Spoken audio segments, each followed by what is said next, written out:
Version 3.6 is literally days away, and your account is about to be forced into making a massive decision between two fundamentally different hypercarries. CHIXIAO, the arrow sword stance dancer, and YUAN, the fusion broadblade HP scaling juggernaut.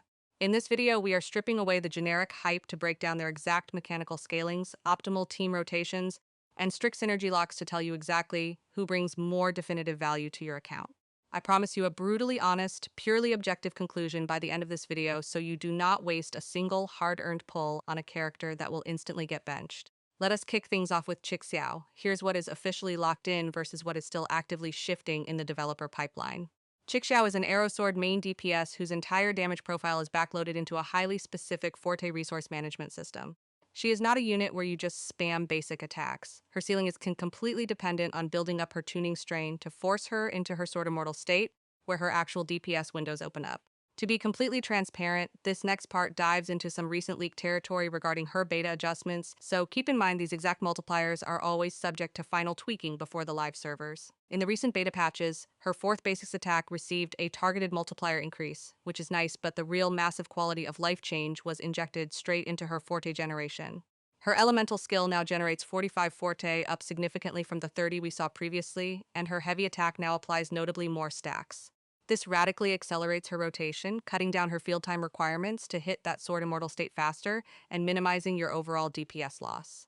Because of this tuning strain mechanic, you are locked into highly specific team rotations. The absolute highest ceiling composition right now pairs CHIXIAO with Dania acting as the sub-DPS, while Morny funnels in the necessary overarching support buffs. Since Dania is actually running on the very same 3.6 banner, picking up both is a highly efficient synergy lock for your account's immediate power level. If you skip Dania back during the anniversary, you can pivot to utilizing Lene and Morny for a perfectly seamless rotation flow, or you can default to a traditional hypercarry setup utilizing Jian, the Shorekeeper, or a Verena and Alto core. Now, let us pivot over to Jing Yuan, because he is a completely different beast. He brings a radically different elemental profile as a fusion broadblade user, and frankly, his entire kit is built from the ground up around massive HP scaling and crushing heavy attack damage multipliers. As a quick side note, he is also the only male character we have seen in the entire 3.5 to 3.6 marketing cycle, and likely the last one for the rest of the year, which is undeniably a major pulling factor for a lot of you. Mechanically speaking, Jing Yuan does not build like a traditional attack scaling carry. His core passive dictates that every 1000 points of max HP converts directly into scaling fusion damage and healing bonuses. In fact, his baseline healing multiplier was hovering around a ridiculous 300% in earlier tests. But here is the highly objective, realistic downside you desperately need to hear before you commit your pulls.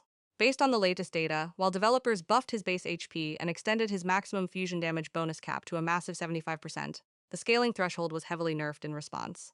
You now need a staggering 50,000 maximum HP on his stat sheet to hit that 75% damage ceiling, compared to the original 35,000 requirement. This makes Jing Yuan an absolute luxury pull who is incredibly unforgiving to build optimally. If you do not have god-tier HP percent substats on every single one of your echoes, his personal damage is going to heavily fall off compared to baseline expectations, and he will just feel like a wet noodle. If you do manage to hit those insane stat thresholds, his optimal team building is strictly locked into heavy attack amplification. Yuno remains his absolute best in-slot partner, providing a massive 50% heavy attack damage buff. Pair those two with the Shorekeeper, and you have a premium nuke composition. For a more free-to-play friendly route, Mortefi still puts in the work for heavy attack synergy, alongside Baiji for baseline sustain. You can also run a quick swap mono fusion shell with Changli acting as your burst sub DPS to cover his downtime. So, who actually deserves your premium currency in version 3.6? Let me give you the definitive verdict right now. If you already have a highly invested endgame fusion team and you hate the idea of micromanaging exact HP stat thresholds just to make a unit viable, Jing Yuan is an easy skip. However, if you are desperate for a practically immortal bruiser who refuses to die, and you already have a fully built Yuno sitting on your bench, he will absolutely carry you through the hardest endgame content. But strictly looking at overall account value, versatility, and ease of use, CHIXIAO undeniably has the slight advantage right now.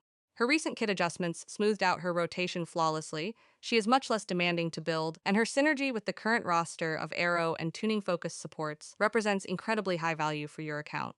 Let me know down in the comments if you are locking in the Arrow Sword Master or gambling your stats on the Fusion Broadblade tank. Drop a like if this objective breakdown saved your account, subscribe for more hardcore mechanical optimization guides, and I will see you all in the next video.